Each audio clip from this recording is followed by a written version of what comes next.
No problem with So that's their overall view, and they won't do anything individual at this point, is what they're saying. Yes. That's the most recent thing. We have already sent, Salem also sent many requests for investigations in specific cases. I mean, during the war we were investigating cases. For example, if you remember the Samur workshop, there was a case when, I mean, we saw something on YouTube where the Israeli army has shown on the IDF website and said that this is a group of grad launchers. Yeah. And we knew that these people were not. These people were trying to empty a metal workshop from its content because of bombardment that took place and damaged it. Now, they showed footage of the people who were carrying things that were tall cylinders. Cylinders. Sure. But then we had to go to the place, even under the fire, and take photographs of what was bombarded. And they were the acetylene and oxygen canisters that are used for welding. I mean, any metal workshop should have this kind of things. And this was a place just near the ground invasion where the Israelis had people on the ground to see what's going on. They had drones in the sky to see and to take a wiser chance. So we asked them to investigate this. They're not going to do that. There is a very strong culture of impunity inside the Israeli military. It's been so for a very long time, and I think there are some figures that I suspect that no more than half a percent of the cases of the acts of the Israeli soldiers are being investigated, and from that %, is only even a lesser number that goes for thorough investigation. There is a culture of impunity, and I mean, you know, you have an experience yourself with the case of Rachel, but I also have the experience of the British young man who was killed in Rafah. See how persistent pressure by lawyers and people could lead to something, to a change. Yeah. But at the same time, you can see that the army is sending a clear message to its soldiers. We are going to protect you no matter what you are doing. And those were Bedouins, at which there's some Yes. speculation that the Israeli army would allow Bedouins to. They were Israeli soldiers. But you had,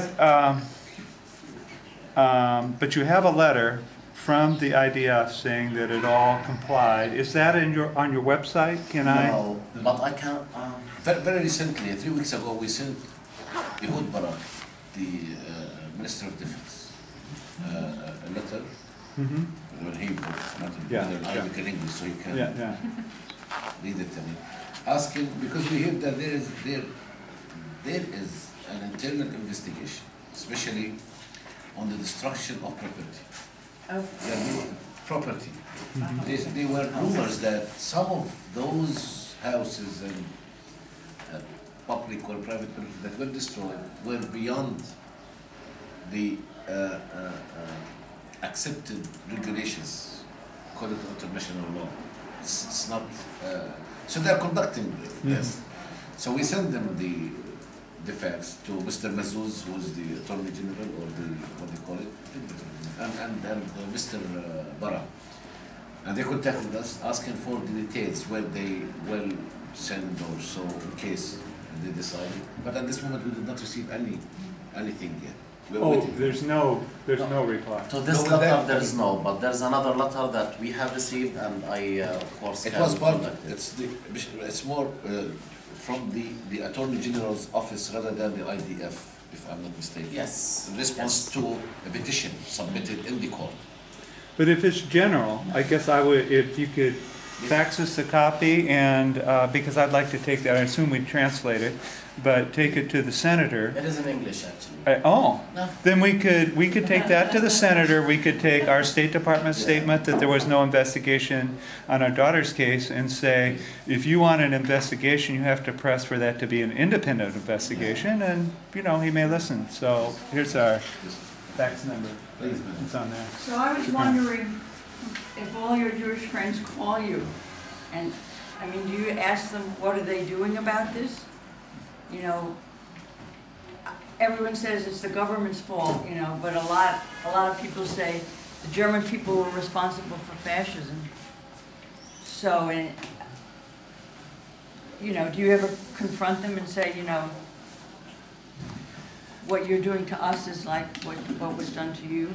And it's so they just call and ask how you are, but do they do anything about it? I think they do.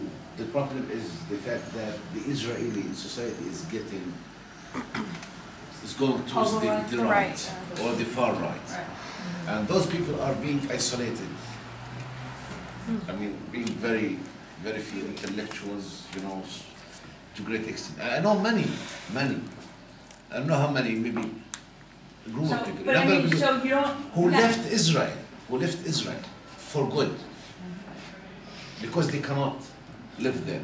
Many. I'm talking about friends who decided to leave. But still those people who are still working. But as I said, the problem is the whole society is being, even even the left or now the seculars in Israel is being somehow being morally and politically undermined. But what I'm hearing from reading Haaretz is that the younger people are becoming disaffiliated and, you know, aren't necessarily wanting to serve in the armies, some of them. I'm just saying what I've read in Haaretz. Haaretz is also like left of center. During the war, the level of support, And there's an economic the level of support for the war was like 80%. Exactly. I mean, take out It's unprecedented in the history of Israel. It's the first war that you have this collective consensus amongst the Israelis. But so then we shouldn't be saying we don't have a problem with the Israeli people. No, I'm saying that You said we don't have a problem with the Israeli people. I mean, people have to take responsibility for their government. Definitely. I don't have a problem with them, but they should do their homework. Like the United States, I don't have any problem with the American. I have the problem with the Bush administration and the new cons who have praised the world as a kind of veterans. They want to change the world. But half of them voted for him. Right. Half of, if you know, we assume. The question is, do we need to conduct an autopsy of the whys? I mean, why the people voted for them, or in Israel, or in our case, people voted for Hamas. I'm not saying Hamas is bad or good. I'm not comparing between Hamas and whoever, but just we have to understand the whys.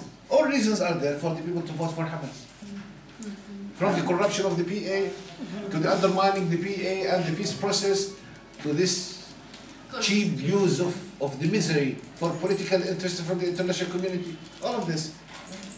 And now all of us are in a very complicated situation. More practical to focus on the acts rather than ideas of people, because you have here two problems. One that has to do with the justness of the war in principle, and this has been disputed very largely. Many people think that the Israeli aggression was just, in the sense that it was self-defense.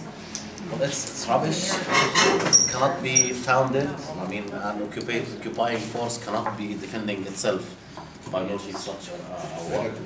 But then you have the easier problem with the way in which the aggression and the war was conducted and the means used and the tactics. We've seen horrible tactics here in Gaza, and we've talked there about this.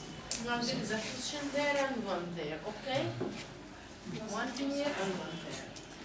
May I just ask a question? There is a women's crafts fair going on that closes at 4, but it's already 20 minutes to 4, so perhaps it's already too late, and would it be okay to... So, closes at 5, I think.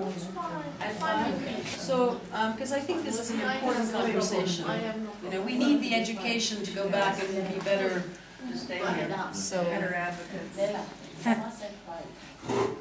I just, one thing I just want to say is that when the war started, the Israeli propaganda machine was in really powerful mode in the U.S., and we were hearing a lot from Zibi Livni and from others explaining, why this was all what they needed to do and how well they were doing it.